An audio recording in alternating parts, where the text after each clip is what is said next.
Russell, how are you feeling? I'm doing all right. How are you? Doing good. How long have you been here at Underdog? Well, I've been here since Underdog started in 2008. How do you feel about all of your fighters, the way they start and where they've come so far? I'm very proud of their progress. Most of the fighters that I've had have started relatively late in their lives or progression as martial artists. Most starting in their early to mid 20s.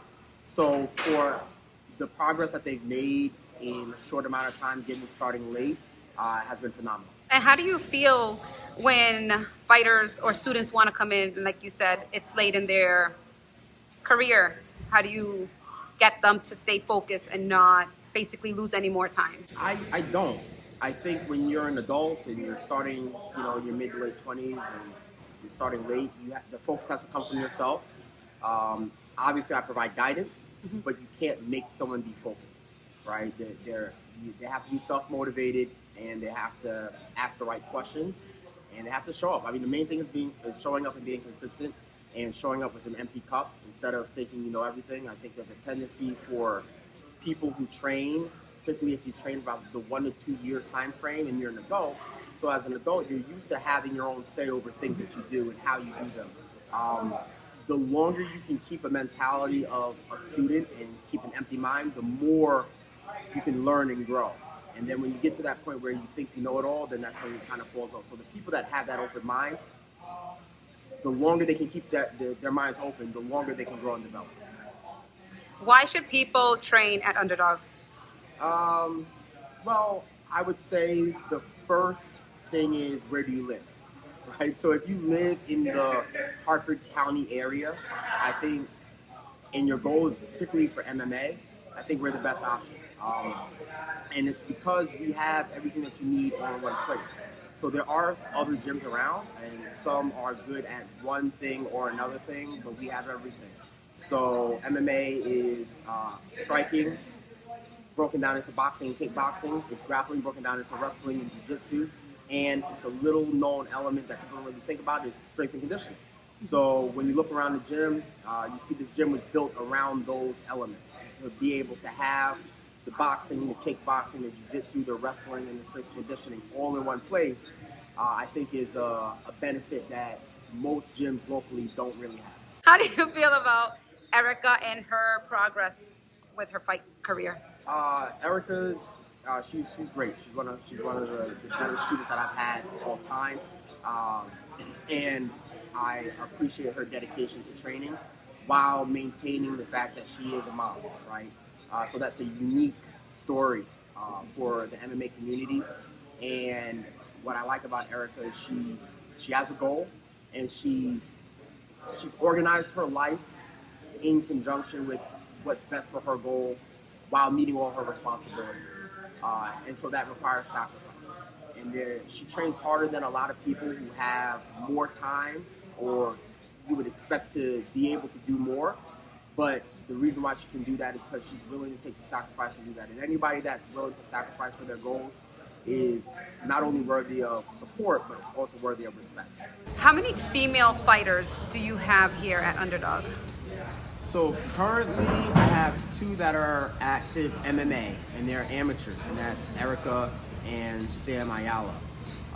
And they both coach here, and they both are active amateur MMA fighters. In fact, they're both fighting this month coming up. So Sam has a fight on March 17th, and Erica's fighting on March 25th.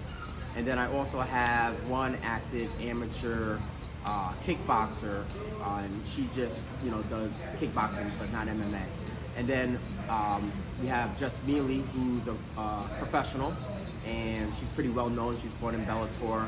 Then I have one more that's no longer training, and she just kind of moved on with life. She's a mom now, and she's going to school, but she was an amateur kickboxer. So over time, I've had 3 MMA and 2 for kickboxing. Awesome. And what advice would you give to any female that wants to start training? I would say don't be self-conscious. The gym is an intimidating environment, and definitely, I don't want to say don't date any of your training partners.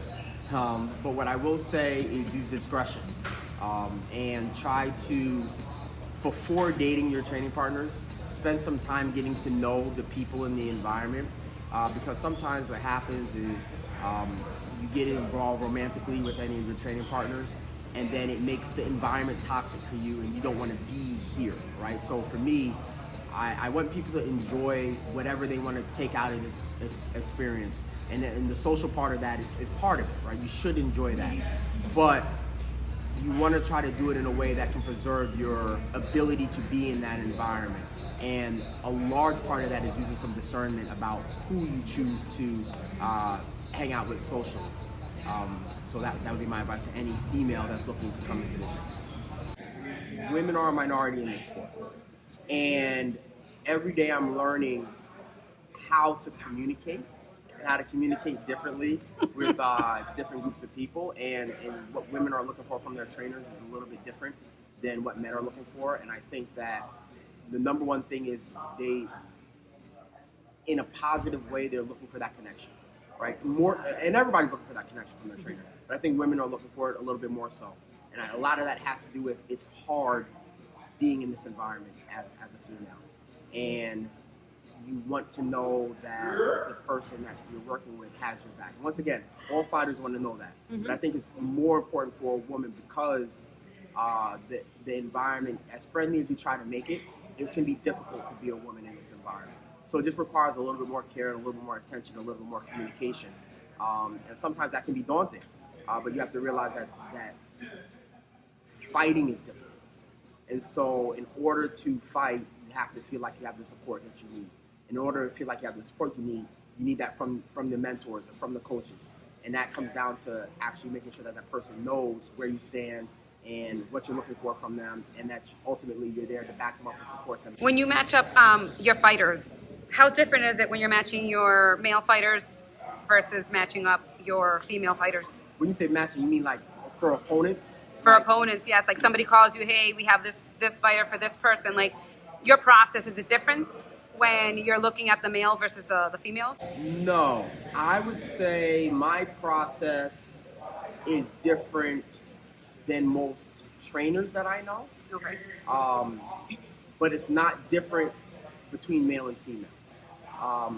I am a little bit more comfortable with my amateurs taking risks where they may lose. I see a lot of gyms and a lot of coaches are very protective of who they match their people up with, and they match up their amateurs in such a way where they're looking for them to win. When really I'm looking to match my amateurs up in a way that exposes their weaknesses while they're amateurs, to challenge them in areas where they may need growth, and then we can come back to the gym and work on those areas. I don't really care if they win or lose. I care if they get hurt. I care if they get demoralized. And I don't want those things to happen. But win or losing, I don't really care about. So when it comes to matching up, regardless of whether it's male or female, I'm just looking for a good challenge for my amateurs. For pros, I'm going to be a little bit more protective because anyone that's a pro that has those aspirations of making it to the higher levels, you want to make sure that you're progressing them incrementally. But as an amateur, I want my fighters to have fun, I want them to not get hurt, and I want them to challenge themselves. So regardless whether they're male or female, I'm going to look at the person, their record. I'm going to look at how far away it is. I think one of the challenges for women in martial arts in terms of matchups is there's not as many opportunities. So because there are not as many opportunities, we have to be a little bit more flexible, whereas with the men, you can be a little bit more picky. Whereas with women, you have to kind of take what you can get, and that might involve traveling a little bit more. But that's the only real difference between men and women, is that there are less opportunities for women, so you can't be as picky, and you have to travel more. Since amateurs don't get paid, and it's based on ticket sales, and sometimes you can't find fights here, do you encourage your fighters to get sponsors so they're able to travel to another state? I think sponsors are just one small part of an overall thing. And the overall thing is marketability, right? The ability to add value, right? So before you can have a sponsor, you have to demonstrate that you can add value to that sponsor. And I think that's where a lot of people in general, not just fighters, but people in general go wrong, is that they don't think about, they think about, okay, well, I'm so good, I'm so good, I'm so good. Or even as a female, I'm so pretty, I'm so pretty, I'm so pretty. That doesn't mean anything. What means something is, can you add value? Even me as an instructor, I can think I'm the best instructor in the world. What matters is, can I add value to my clients, right? So if I'm looking for a sponsorship, the first thing I have to ask myself is, can I put eyes on your product? Do I add value to your brand? All right, even if I'm a good-looking female, can I speak? Do I look good in front of camera? Do I make people want to like me and want to support me, right? So if you can add value, which is the first thing, then you look for the sponsorships. So do I have 200 followers on Instagram, or do I have 2,000 followers on Instagram, or do I have 20,000 followers on Instagram, right? The more followers you have, the more people want to see. That's a demonstration of more people want to see you. The more people want to see you, the more value you can add to whatever brand that you're looking for. So I think first you look to add value to whatever it is that you do, whatever organizations that you're in, and then you look for sponsorships. And the problem is, I think a lot of people are looking for the sponsorships first before demonstrating that they can add value to anything. Thank you so much. You're welcome.